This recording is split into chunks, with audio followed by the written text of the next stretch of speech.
paano ang maging matalino sa muling pagbabalik, sa muling pagdating ng ating Panginoon Hesus. Handa ka ba, kapatid, ipatotoo ang biyaya, ang masaganang abag ng Diyos? Yung natutuhan mo, biblical truth.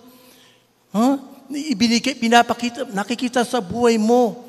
Handang-handa ka ba? Katulad ng babaeng matalino, well-prepared sila. Naganda sila ng reserbang langis. Yung ilawan ay tumutukoy ito, gospel, word of God.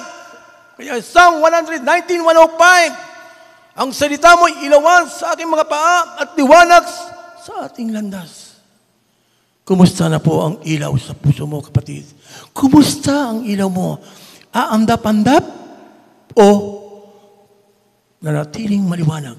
Sumasalamin sa buhay mo ang pangalan ni Jesus. Sumasalamin sa buhay mo ang kabutihan, ang kadakilan, ang kagandang loob ng ating Panginoon Jesus. Nakakalungkot, kapatid. 10 years, 15 years, 20 years, ay nandiyan ka pa rin. Why? Why? Kaya, kapatid, kayo ang makakatugon. 10 years, 15 years, 20 years, 25 years na pagiging Kristiyano, hindi pa talaga handa. Handa sa pagpapatso. Handa sa pagsasabuhay ng kanyang salita. Okay? Ang mga hindi nag-aanda ng maga ay kadalasang nahuli at nagsisisi sa uli. Tulad ng 5 pantas na dalaga, dapat tayo magkaroon ng plano at reserba sa anumang sitwasyon. Narinig mo ang salita ng Diyos, yun ay tanda ng ikaw ay naghahanda. Ang may pandinig ay makinig. Passive listening. Hindi po yung dalawa, tapos yung isa nandito, yung isang pandinig mo nasa labas, hindi pwede po. Kailangan focus. Kaya mga kapatid, important condition focus, ito yung mga negative, ito yung mga masamang pag-uugali, hindi dapat taglayin. Ito yung mga bagay na hindi kalugod-lugod sa paningin ng Diyos. Yung, teka muna, marami akong ginagawa. Teka muna. Wow! Kapatid, fallen condition focus. Ito ang bumubulag. Ito ang nagpapabingi upang hindi ka maka-move on, hindi ka maka-move forward, not backward. Move forward.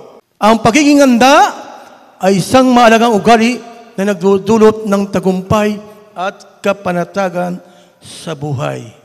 Kaya nga po sinabi sa 25:13, maging handa at mapagbantay sa pagdating ng Panginoon. Maging handa. Ihanda mo ang buhay mo, ang sarili mo, bago dumating ang Panginoon. Wow! May reserva ka ng langis. May reserva ka na.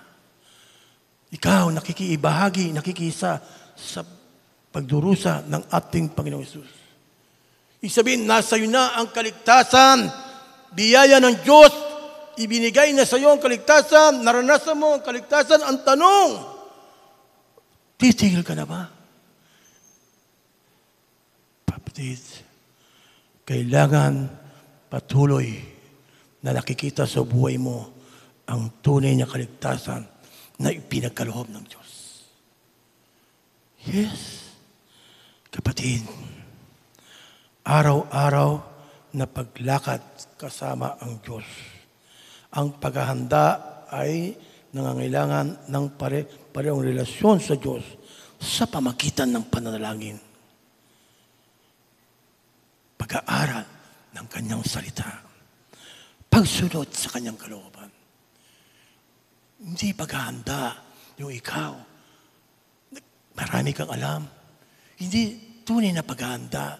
Marami kang kakilala. Marami kang kaibigan. Mabait ka naman. Mabuti ka naman. Hindi po. Yung tunay na paghahanda, yung patuloy na nananalangin.